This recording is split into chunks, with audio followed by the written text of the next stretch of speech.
به نام خدا. سلام و عرض ادب و احترام خدمت یکایک مخاطبان سایت آنتن. من حسین علیرضایی هستم همراه شما با گزارش این مسابقه جام ملت‌های فوتبال ساحلی آسیا مصاف ایران و بحرین در مرحله 1/4 نهایی این رقابت‌ها به هم گروه بودیم. بازم ضربه بازیکن بحرین راه به جایی نمیاره. موقع برای گل اول ایران که توپ تیرک دروازه خورد و در برگشت توپ از بالای دروازه به بیرون میره. ارسال رو به جلو، انتقال توپ به سمت راست، موحد برگردون دهانه دروازه و گل اول مسابقه برای ایران. گل اول مسابقه رو محمد معصومی زاده به ثمر میرسونه. ایران 1 بحرین 0.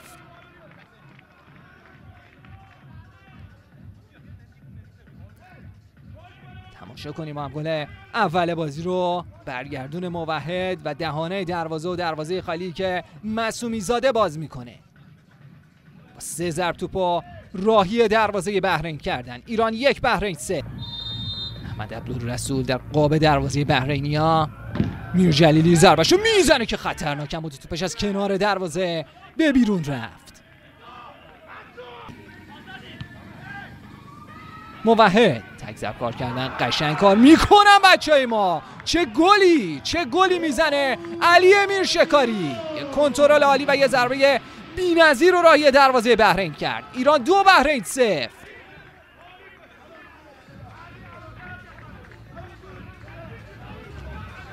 مقاومتشون شکست. خیلی تلاش کردن گل دومو نخورن، اما به این زیبایی دروازه رو باز کرد علی میرشکاری. ایران 2 بحرین 0.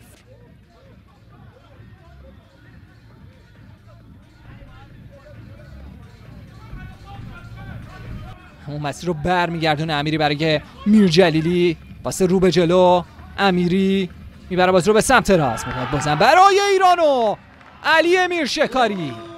گل سوم برای ما به ثمر میرسه. محمد علی مختاری بود که دروازه رو باز کرد. کاپیتانمون حالا موفق میشه که دروازه بحرین رو برای بار سوم باز بکنه. ببینیم کار ترکیبی قشنگ بچه‌هامون رو اینطوری مختاری دروازه بحرین رو برای بار سوم باز کرد. ایران 3 بحرین 0. خیالشون تقریبا راحت بشه از سود به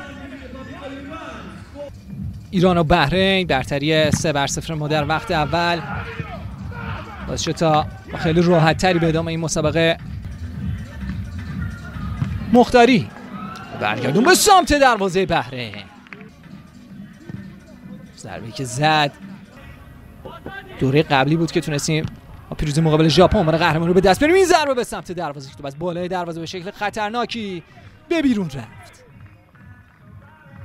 نوعاتی که ساختن بچه ما. ضربه موحد که با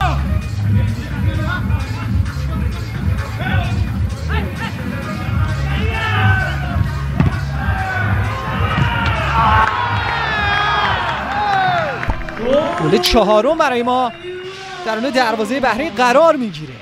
محمد معصومی تونست دروازه رو باز بکنه برای بار 4 در این مسابقه. حالا دیگه 6 گله میشه در این تورنمنت. محمد معصومی ببینیم با هم اینجا حرکتی که نظرزاده انجام داد و برگردوندن در برگشت حمله ادامه داشت و این ضربه معصومی درون دروازه قرار گرفت. ایران 4 بحرین 0.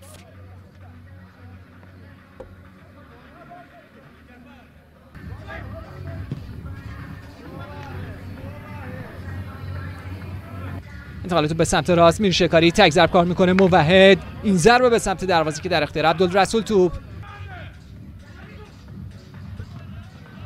چه خوبی رو شاهد بودیم از شاگردان نادری. موقع برای گل 5. گل 5 هم به ثمر میرسه.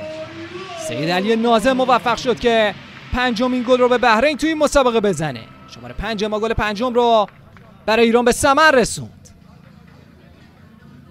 ضربه میرشکاری روش تاثیر گذاشت عبدالرسول، اما در ادامه اینطوری دروازه رو باز کرد سید علی ناظم. ایران 5 بحرین 0.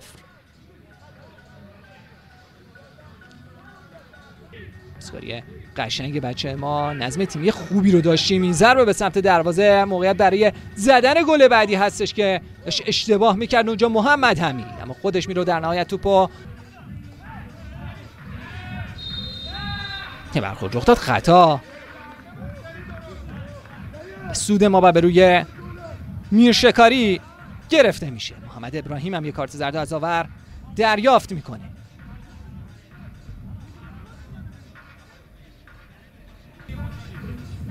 میرشکاری حرکت میکنه، موقعیت برای گل ششم ما، این ضربه و دروازه‌ای که باز میشه. گل ششم رو علی میرشکاری به ثمر میرسونه. خودش خطا رو گرفت و خودش هم توپو تبدیل به گل میکنه. ایران 6 بحرین 0. تمرکز لازم و دقت مناسب، اینطوری دروازه محمد حمید رو باز کرد علی میرشکاری.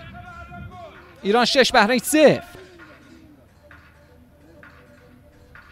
عباس رضایی پاس رو به جلو، کنترل توسط مختاری، برخورد رخ داد. حالا اینور بازیکنان بحرین نمیتونن موقعیت سازی کنن. عباس رضایی از راه دور و گل هفتم برای ایران.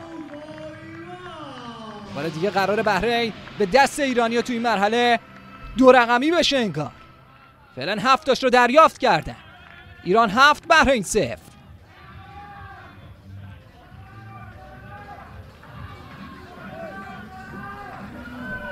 یاد و خاطره مرحله 1/4 نهایی سال 2023 داره برای بحرینی‌ها تکرار میشه. خاطره بعدی که تو ذهنشون بود انگار بازم قراره براشون تکرار بشه.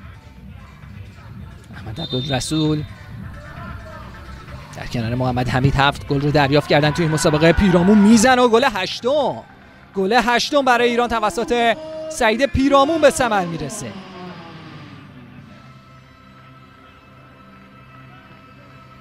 نمایش درخشان تیم علی نادری تو این تورنمنت ادامه داره.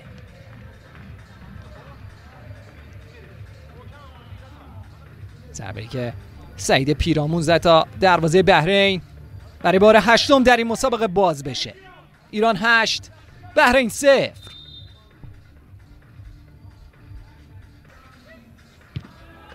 نازم از راه دور ضربه شو زد، چه گلی میزنه سید علی نازم.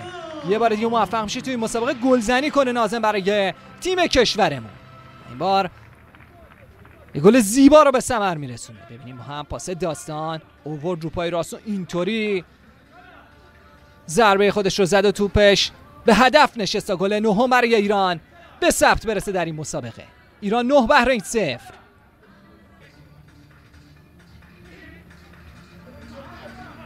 باز رو میبرم به سمت راست برای موحد محمدپور. تک ضربه بازم حرکت قشنگ بچه‌ها ما. گل 10. گل 10 برای ایران و باز هم علی میرشکاری باعث میشه تا دروازه بحرین توی این مسابقه باز بشه. نمایش بی‌نظیر شاگردان علی نادری برتری ایران رو 2 رقمی میکنه در این مسابقه. گل 10 بدین ترتیب رای دروازه بحرینیا میشه.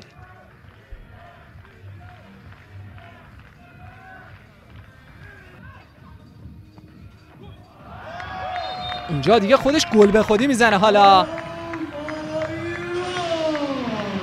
سمول عبدالله و گل 11 برای ایران به ثمر میرسه.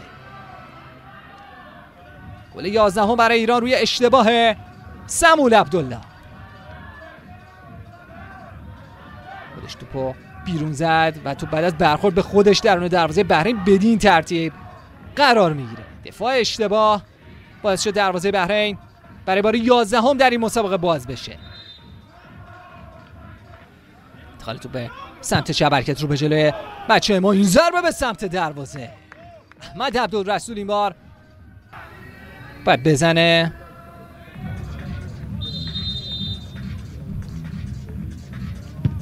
حرکت رو ضربش رو میزنه که توپش از بالای دروازه ما به بیرون میره. داستان خواست بازی رو به جریان بندازه. پایان بازی برتری 11 بر 0 ایران مقابل بحرین و صعود بچه‌ها ما به مرحله نیمه نهایی این رقابت‌ها و بعد روز شنبه ساعت 15 با عربستان مصاف کنن. آرزوی موفقیت دارم برای